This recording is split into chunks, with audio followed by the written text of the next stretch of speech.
Hi everybody, and welcome back to my channel. Today we're going to dive right into White Silk Lover, Chapter 16. Friday, April 19th, 8 p.m., Kobe. We landed at San Diego International with a rental car waiting for us. Albert took us to the docks and the yacht. Tomas and I never stopped holding hands. The yacht looked like something out of a science fiction movie. Sleek, futuristic lines, dark tinted windows, 3 levels with places to ride or fish or swim in the back. I'd seen pictures of yachts like this, but never imagined what one would look like up close, or that I would even step on one. Albert parked the car, and as we walked up to the dock, one of the deckhands handed Tomas a shopping bag. "Here you go, sir." Several boats motored out to the ocean. Seagulls cried above, and beneath it all was the gentle purr of the waves. This had never happened to me. Albert pushed me forward. "You'd think you'd never seen water before. Get moving. You are holding up the line." As I tightened my hold on my duffel, I took a whiff of the sea breeze. Nevada doesn't have that saltwater smell. Joy and Albert walked with us to the gangplank and on the ship. I guess they were joining us. A huge surge of excitement jolted through me, and I whispered, "Kobe, you're not in Nevada anymore." "Welcome aboard," said a man in his late 30s, walking towards us. "Captain Thorley, at your service. Tomas, Joy, Albert, welcome back, which means you must be Kobe." "Yes, sir." "Welcome aboard the Platinum," he said, chuckling. "First time at sea?" I nodded. "Don't you worry, we haven't lost anyone yet." We shook hands. "Get your gear stowed below because we get underway in 15 minutes. I followed everybody into Wonderland. My first thought was Hotel Suite meets Starship Enterprise, but it was more than that. A fully stocked stainless steel kitchen, lounge area, dining area, a master bedroom in the back. Its bed was the size of my apartment. Tomas would take that. He's the star. Where do the rest of us sleep? Color scheme, whites, off-whites, silvers, and light wood. The bedroom had hints of medium brown. Tomas disappeared in the back, and I stared at the ocean. Every cliche anyone ever said about it was true. Limitless, stretched to infinity, hypnotic, beautiful. This definitely was not my life. I dropped my bag by a lounge chair as big as my bed and went up to the deck. They had already cast off, and we were slowly motoring out to sea. The water was relatively smooth close to shore, but it became a bit wavier the further we got out. As I hung onto the railing for support, I followed it to the front bow of the yacht and leaned over to watch the water rushing past us. As soon as we left the docks, the yacht picked up speed, and the sea breeze felt so different from what I was used to. It was the same moving air, but it had a wetness in it. I went as far forward as I could, staring at the ocean, the clouds, everything. We hit a series of waves, a little choppier, and within seconds I was drenched. Under my feet I felt the vibration of the engine more than I heard it. As the yacht moved faster, I clutched the railing, enjoying the cool spray of the ocean and whoosh of the wind rushing past my ears. I was definitely not in Nevada. I couldn't stop grinning. For one weekend, I had escaped my life. I let out a long laugh. For the next few days, I was free. My whole body relaxed. The timbre of the engine changed, and we cruised into the setting sun. When I looked back at the land, it didn't seem like we were moving that fast. But when I looked at the water, it sure felt like it. The feel of the waves, the sound of the engine, the distant sound of seagulls, and Tomas's song came to my lips. I hummed it, savoring the feel of the melody, the slow beat of the rhythm. No one had ever written something for me before. Tomas made me feel special, like somebody was glad I was alive, as if I mattered to someone. No wonder I loved him. The sea spray hit me again, bright, cold, invigorating. As he leaned on the railing next to me, Tomas handed me a soda. Enjoying yourself? You wouldn't believe how much. Thank you. Tomas wrapped an arm around my shoulders and drew me close. I found your stuff and moved it into our room. Our room? I said. We're sharing the main bedroom. That okay? Tomas said. Where does everybody else sleep? You'd be surprised at all the places. Tomas closed his eyes and took a deep breath of that incredible air. This is the only place I can be me. No Sterling allowed.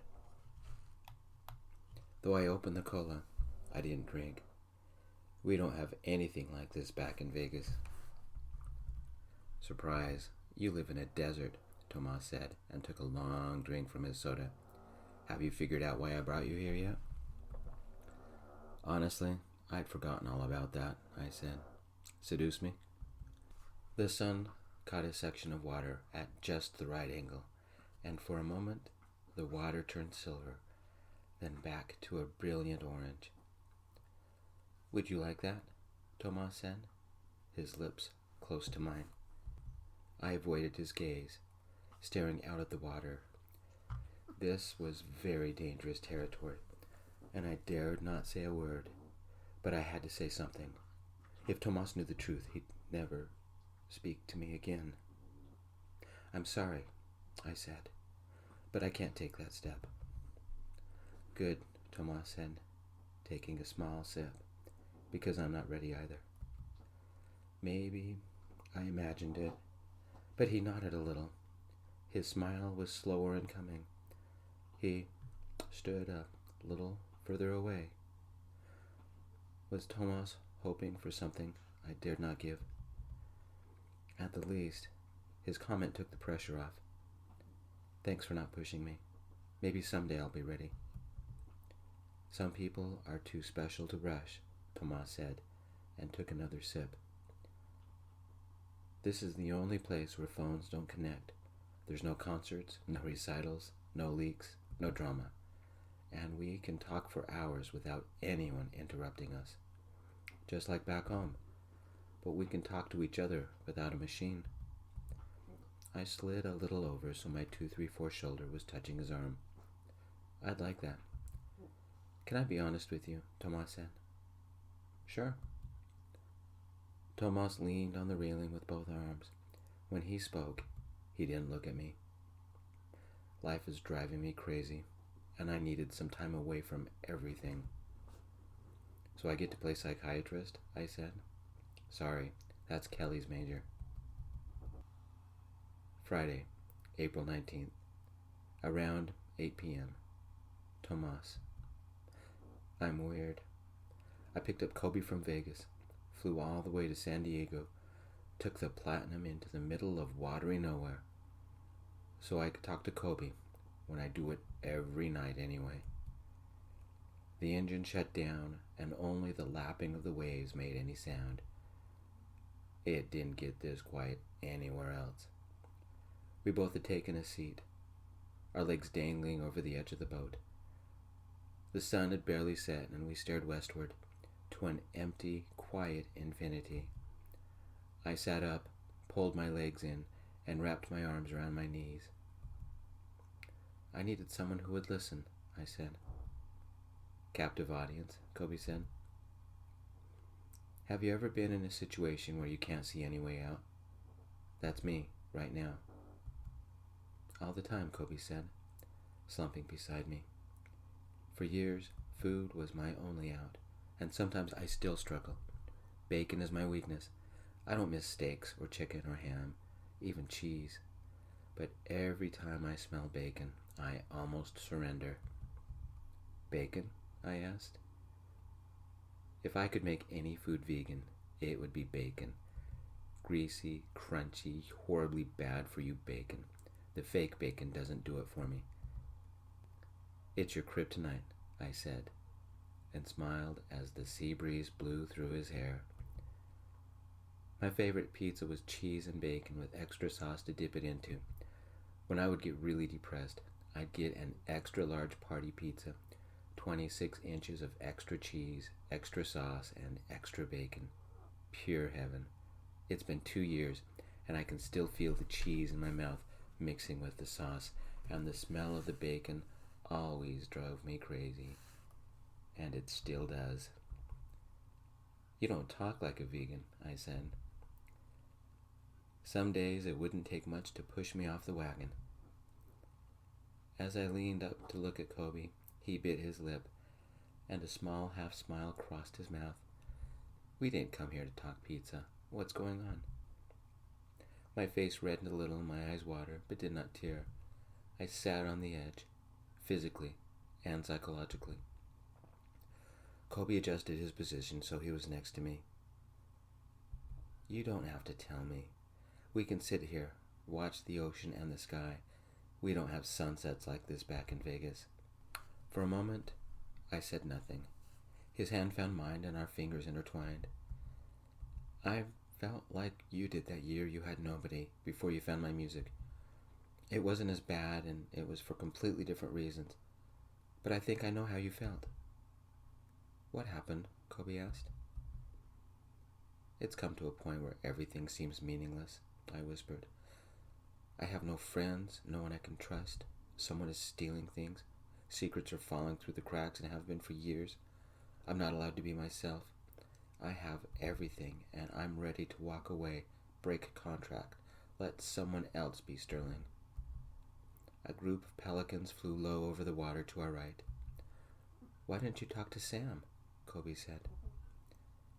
Since I became Sterling, he's been distant. I looked at Kobe, his eyes shining and focused on me. On Tomas, not Sterling. I am so lucky to have him in my life. It's hard to believe, but you and I are closer than Sam and I ever was. I've known Sam all my life, and I've only known you a couple of weeks. Half of that time, you didn't know who I was. My beautiful backup singer, Kobe said. That's just the makeup. I'm pretty ordinary without it. Why didn't you walk away? What kept you and Sterling together? Kobe asked. I laid back on the deck, placing my hands behind my head. The sky had darkened and the lights on the yacht came on. For those first couple of years, it was fun. When I was 18, I met someone on the crew, and for a while we clicked, did everything together, became boyfriends and lovers. What happened? Kobe asked. He met a girl and got married, Tomas said. They had a baby. He found a regular job away from touring. How many boyfriends have you had? Kobe asked. 2. Living on the road doesn't give you much time for a social life. You? None, Kobe said. It's always work or school, no time for anything else. I teased a little. Does that mean you're a virgin? A slight breeze blew around us, and I shivered. Kobe paused before answering. Had I crossed a line somewhere? Kobe's eyes narrowed, and he tried to give me a small half-smile. No, I'm not a virgin. But this isn't my therapy session, it's yours. Therapy, I said, trying to lighten the mood. Are you sending me a bill? Friday, April 19th, 10 p.m. Kobe. Your life sounds lonely, I said. This conversation had gone into very deep waters. For a moment, I almost told him the truth. But I stopped when I saw the pain in Tomas's eyes. He didn't know the dangerous waters we traveled, and I couldn't tell him. It is, Tomas said. I've been lonely for a long time. When I saw you and Kelly and Conrad later, I got jealous. I wanted what you 3 have, even if it's only for a little while. Out of all these people, I said, there's no one you can talk to? Just you. A nobody music student, I said, trying to ignore the ugliness inside me. And that music student lives thousands of miles away. Neither one of us said anything as we watched the clouds fade from gold to orange to gray. The waves provided the music, and the occasional bird sang. We had sailed far enough out so the land was a thin strip on the horizon. Tomas started to hum the song he sang to me earlier, and took my hand. He didn't look up from the ocean. It's been 2, maybe 3 weeks, and I fell in love with you. At first, my mind shut down, and then a bold happiness spread across my entire body. I tried to hide the smile, but it was too late. Guess what? I said. What's that? Tomas said. That night, back in the hotel, when I had first learned who you were, I said. You mean the pillow fight? You were helping me with my song, I said, and nobody's ever done that before. I mean, take the time to help me like that. And it made me feel like somebody cared. That's when I fell in love with you. Tomas turned his head to look at me. His brow furrowed a moment. He stood, pulling me to my feet, and held me. Kelly told me that you used to live on the streets, worked yourself into college. You had to do everything yourself because nobody cared. My skin tingled and the fear ran through me. Oh God, he knew part of my shame already. Don't let him figure out the rest. Tomas whispered, You are special, and I care. The fear changed into sadness, and I laid my head on his shoulder. This was the signal that the end approached. How could somebody like him ever love somebody like me? You never have to be alone again, Tomas said. He leaned over and held me. Kobe Wood, I think I most definitely fell in love with you.